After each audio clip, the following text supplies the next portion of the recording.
sommes devant la collégiale Saint-Pierre-le-Puellier à Orléans, qui présente actuellement, comme vous le voyez, une rétrospective Roger Toulouse à l'occasion des 30 ans de la disparition de l'artiste en 1994. C'est une exposition proposée par la ville, dont le commissariat a été confié donc aux amis de Roger Toulouse, qui en ont préparé le contenu, l'organisation, la mise en place et la présentation au public. Donc, comme vous le voyez, il s'agit d'une rétrospective, ce qui veut dire qu'on va parcourir chronologiquement 60 ans de création de Roger Toulouse, artiste peintre, sculpteur, illustrateur, poète, décorateur, donc un artiste aux multiples talents. Le contenu de cette exposition est très riche. C'est d'ailleurs la plus importante rétrospective jamais proposée de la création de cet artiste, puisque vous allez découvrir à l'intérieur plus de 130 peintures, une soixantaine de dessins, 22 sculptures, un certain nombre de vitrines qui vont évoquer toutes les facettes du talent de l'artiste.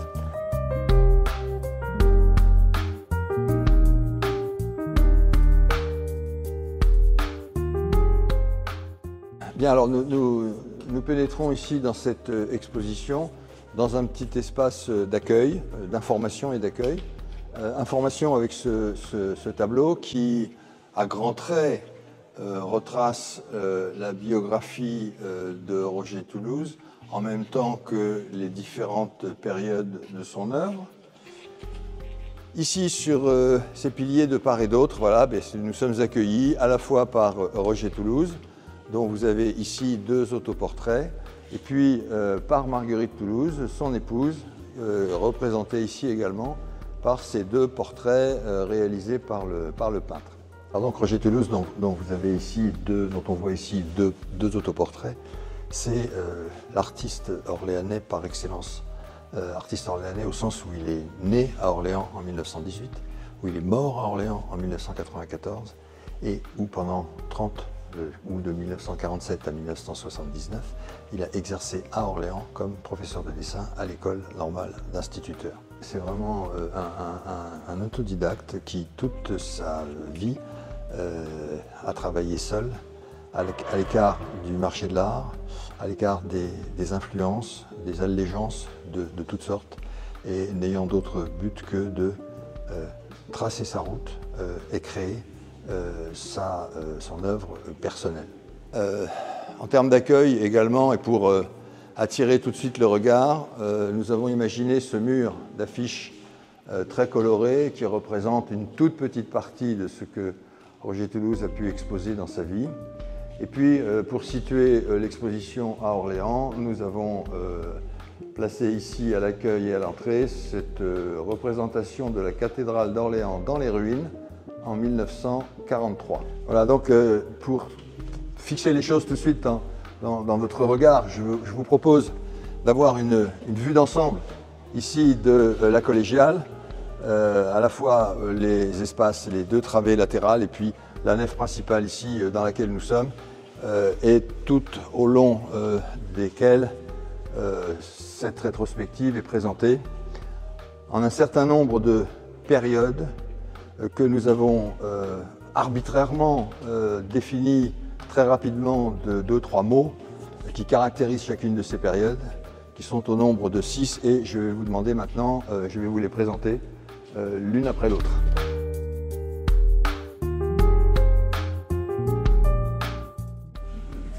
Voilà, donc ici débute en fait la présentation de l'œuvre avec cette première période de 10 années entre 1933 et 1943 que nous avons baptisé le temps des expériences, et on voit en parcourant les différents panneaux de cette période qu'il s'agit effectivement d'une période de recherche, des années de jeunesse, des années d'affirmation progressive d'un style personnel.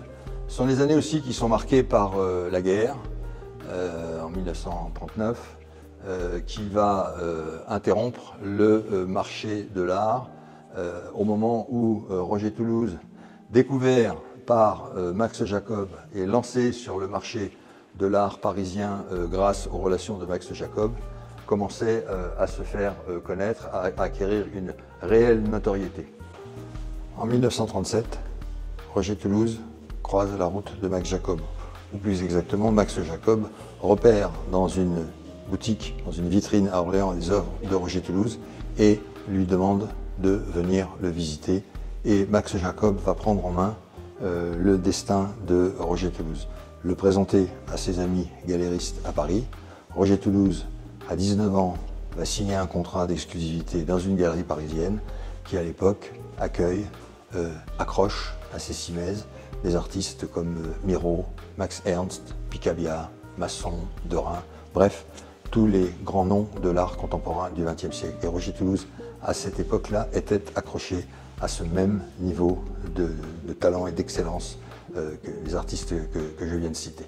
Voilà, c'était donc le lancement d'une carrière extrêmement prometteuse, mais on verra, et vous verrez dans le cours de l'exposition, que Roger Toulouse ne voulait pas se livrer aux contraintes, aux pressions des marchands, du marché. Il voulait suivre sa route, créer son œuvre, et il s'est donc 10 ans plus tard, en 1947, retiré à Orléans pour travailler. Et de fait, il a eu effectivement une œuvre très importante, très personnelle, mais qui reste aujourd'hui encore très méconnue. En 1938, Roger Toulouse épouse Marguerite, qui va compter énormément dans sa vie. Une personne extrêmement vive, intelligente, discrète, qui va tout faire pour faciliter la création de son artiste de mari. C'est elle qui va entretenir les relations amicales de Roger Toulouse, qui sans cela ne quitterait pratiquement jamais l'atelier. C'est elle qui va faire de l'atelier et de la rue de l'Abreuvoir un lieu de rencontre pour tous les amis, et notamment les amis poètes de Roger Toulouse, qui va les illustrer énormément. C'est Marguerite Toulouse qui, au décès de Roger, va prendre en charge l'entretien de la mémoire de l'œuvre de son mari, et qui est à l'origine de la création de notre association qui fête aujourd'hui donc ses 30 ans d'existence.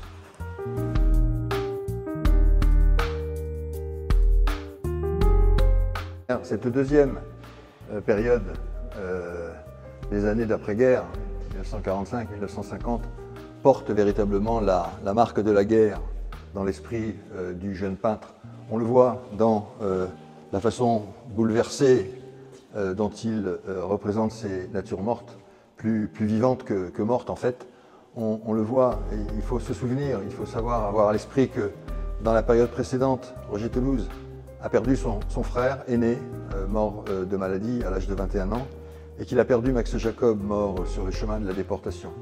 Et donc la mort est présente dans sa vie dès cet instant, et en même temps que la mort, le sentiment de l'urgence de vivre, de l'urgence de travailler et de créer, et de chercher sa propre voie.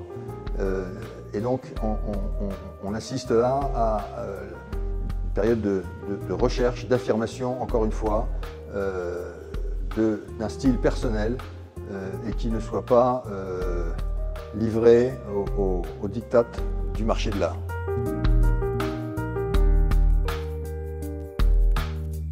Et précisément dans cette période qui ouvre les années 50, qui se déroule pratiquement sur la décennie 50, pour échapper aux pressions exercées par les marchands, par le marché de l'art, Roger Toulouse va s'en détacher et va décider de rompre son contrat et de venir travailler dans son atelier à Orléans.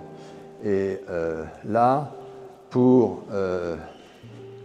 subvenir malgré tout à ses besoins et pour ses ressources personnelles, il prend un poste de professeur de dessin à l'école normale d'instituteurs à Orléans, et ce poste qu'il va conserver pendant 32 ans et qui va lui permettre de former un certain nombre de promotions de jeunes élèves maîtres qui deviendront instituteurs et dont certains vont devenir eux-mêmes artistes avec un certain talent.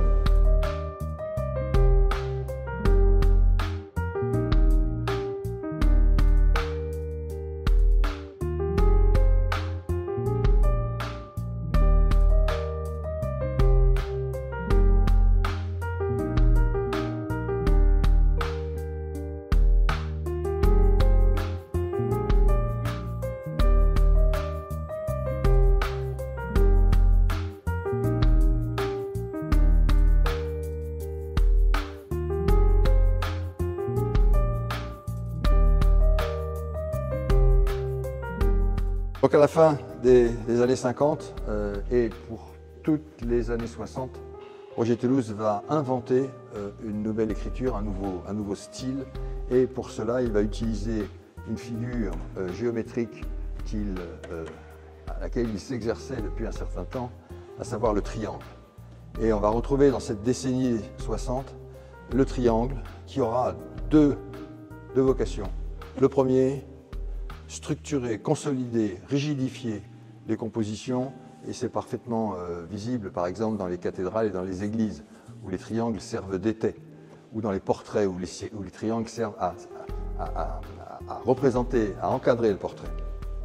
Mais ce triangle aura aussi une autre vocation, lorsqu'il est en apesanteur, lorsqu'il est dans l'espace, lorsqu'il s'envole, de donner à la peinture une certaine légèreté.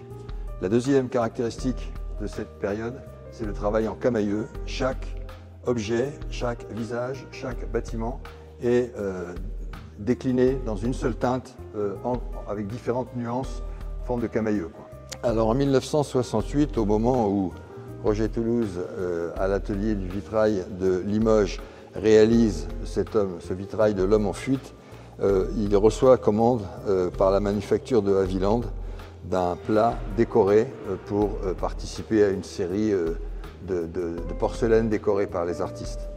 Roger Toulouse propose 4 projets et finalement la manufacture retient les 4 et réalise cette série de 4 plats qui sont tirés à 100 exemplaires et qui sont en fait destinés à servir de cadeau aux grands comptes de la manufacture, aux grandes commandes de la manufacture. Alors c'est aussi la période où Roger Toulouse commence à jeter un regard intéressé, mais peut-être un peu inquiet, sur l'industrialisation du monde, sur la technologie qui est de plus en plus présente dans sa vie et dans la vie de ses contemporains, et par la représentation de grandes grues, de grandes tours, de grandes machines, de tours nucléaires. Donc il s'interroge à ce moment-là sur ce que cette industrialisation, cette science, l'intrusion des sciences et des techniques dans la vie quotidienne, de savoir si c'est un progrès ou pas pour l'avenir de l'humanité.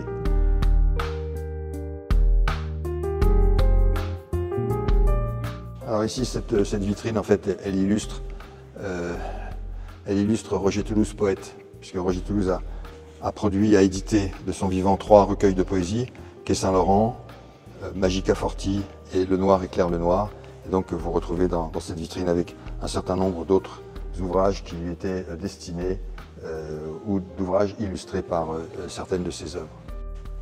Et donc à la fin des années 60 et pendant une longue période qui va qui va s'étaler sur 15 à 17 ans, Roger Toulouse va modifier son écriture qui va devenir beaucoup plus architecturée, avec des compositions un peu rigides, des compositions dans lesquelles l'homme est peut-être ramené déjà à l'état de petit robot digitalisé lorsqu'il est encore présent, ou parfois quand il est écrasé par le monde qu'il a construit autour de lui.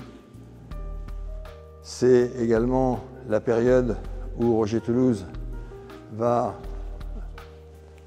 être inquiété par le retour de la guerre, des conflits armés, des relations difficiles entre les différents pays du monde et la guerre, les engins de guerre, les avions, les tanks, les missiles, les fusées, les canons vont devenir les éléments figuratifs de sa peinture, toujours très géométrisée, toujours très compressée, toujours très angoissante finalement, tant elle occupe l'espace du panneau. Et donc de fil en aiguille et en progressant dans l'œuvre, on va s'apercevoir que la peinture va devenir de plus en plus stylisée, au point que, à un certain moment, à partir de la peinture, on peut basculer directement sur la sculpture. Et on en a un exemple ici avec ces profils peints et sculptés.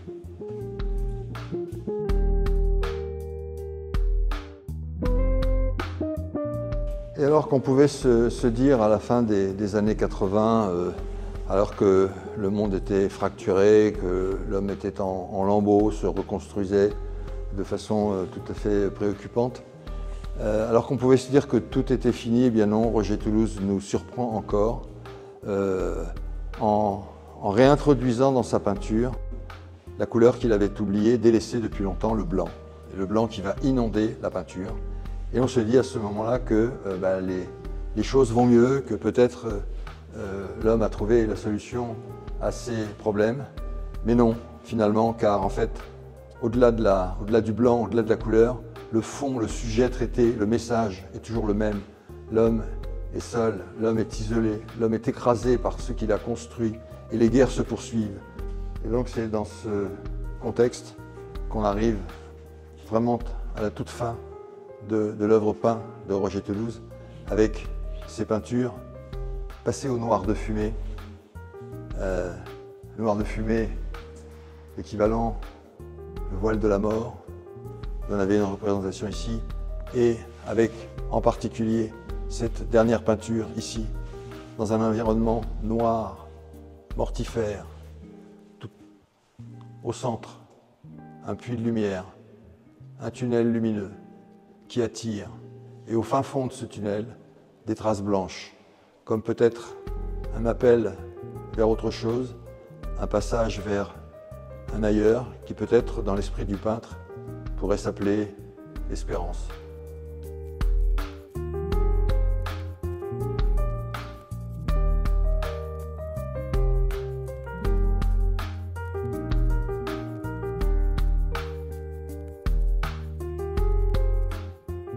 Alors voilà, dans cette vitrine, en fait, on a amoncelé tout à fait en désordre un maximum de choses, d'outillage qui proviennent de l'atelier du peintre. Sa palette, ses pastels, ses tubes de peinture. Et puis regardez en particulier les fourchettes aux dents coupées, qui sont en fait des instruments qu'il a fabriqués lui-même pour gratter sa peinture. Et c'est ce qui donne dans la peinture des années 60, 70, 80, cette vibration, cette façon d'accrocher la lumière dans les rainures de la peinture créée par ces fourchettes.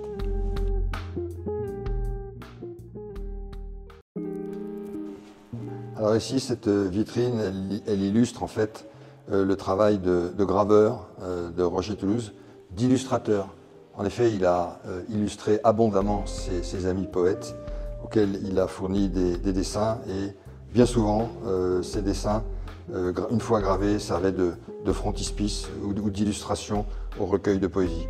On en a quelques exemples ici avec le cuivre du visage de Max Jacob, le zinc de cet homme en marche, le cuivre de ce visage, par exemple.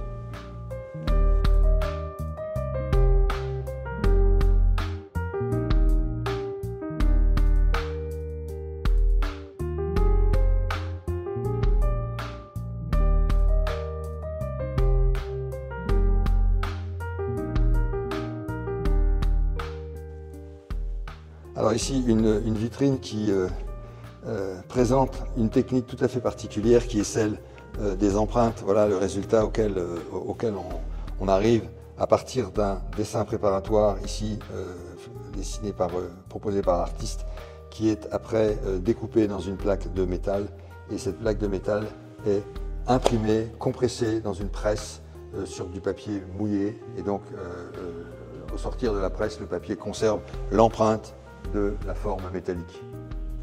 Donc en fait, ici vous avez pu remarquer en parcourant l'exposition la présence de ce diaporama qui retrace le contenu de l'exposition, mais au-delà présente aussi des œuvres qui n'y figurent pas. Voilà, nous tenions à ce que cette présentation en continu de l'œuvre de Roger Toulouse viennent intéresser le visiteur, et c'est pari gagné parce que la plupart du temps, les chaises qui permettent de le visionner calmement sont bien occupées par les visiteurs qui s'attardent devant ce diaporama.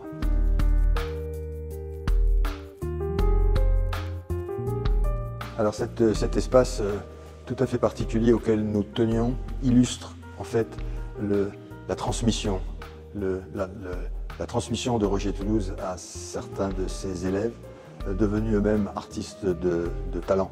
Nous en avons retenu 4, un peintre, un céramiste, un plasticien et curieusement un homme de théâtre que Roger Toulouse a aidé à démarrer en lui proposant de faire ses premières affiches et ses premiers décors de théâtre. La particularité de ces élèves, c'est qu'ils se recommandent tous encore, bien des décennies après, de l'apport de Roger Toulouse à leur réflexion, à leur pratique artistique. Il les a encouragés, il les a aidés, il leur a donné confiance et ils en sont reconnaissants toujours à l'artiste. Et puis il y a 2 autres amis que nous avons tenu à faire figurer ici, qui ont été dans le vivant de Roger Toulouse des amis très proches en termes de création artistique, en termes de réflexion sur la vie, sur l'humanité, sur le sens de l'existence. Un Bernard Fouché, qui est un artiste peintre, sculpteur, maître verrier, créateur de livres d'artistes, bref, un homme aux multiples talents lui aussi. Et puis un sculpteur, Daniel Leclerc, qui au dernier jour de sa vie était encore en train de modeler ce médaillon à l'effigie de Roger Toulouse, qui aujourd'hui a été apposé à l'entrée de la rue Roger Toulouse à Orléans. Alors vous avez pu remarquer également tout au long du parcours un certain nombre de sculptures. Roger Toulouse a débuté son œuvre de sculpteur au début des années 70 et s'est poursuivie jusqu'au milieu des années 80. Il a ressenti le besoin naturellement, au moment où ses profils devenaient très stylisés, de passer à la sculpture. Il découpait lui-même et il assemblait et il soudait lui-même ses sculptures. On en a dénombré une centaine, dont un certain nombre comme celle-ci, qui sont encore à taille, j'allais dire, domestique, enfin raisonnable. Mais ensuite, il a également fabriqué et réalisé des sculptures monumentales de 4 mètres, 4 mètres 50 de haut, dont certaines d'ailleurs sont dans l'espace public à Orléans, au théâtre, à l'université, dans le jardin René Guicadou, dans le jardin Hélène Cadou.